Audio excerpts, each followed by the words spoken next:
Syadaralun, usaha mie kuning Aceh atau mie mentah sempat terpukul saat awal pandemi COVID-19. Hal itu ikut dirasakan Abdul Rahman, 54 tahun atau biasa dipanggil Tengku Rahman. Pemilik salah satu tempat penggilingan mie mentah sekitaran Jalan Masjid menuju Pasar Induk Lambaro, Aceh Besar.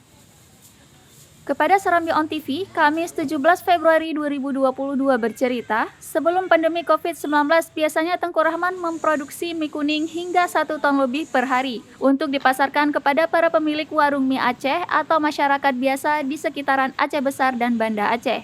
Saat puncak pandemi pertengahan 2020 lalu, usahanya sempat begitu terpukul. Ia pernah memproduksi hanya 300 kg mie kuning saja per harinya atau terpangkas 70%.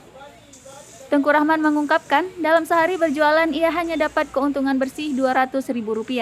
Terlebih saat ini harga minyak goreng yang menjadi salah satu bahan pengolahan mie mentah sedang meroket. Meski demikian, ia tak pernah menaikkan harga ke pembeli maupun pelanggan. Setiap harinya Tengku Rahman menghabiskan sekitar 18 sak tepung dan 10 kg minyak goreng untuk dijadikan bahan membuat mie kuning mentah di usaha yang digelutinya. Bersama 4 karyawan, ia sudah memulai usaha tersebut sejak 28 tahun silam. Hingga kini, ada puluhan warung mie Aceh yang menjadi langganan usaha Tengku Rahman.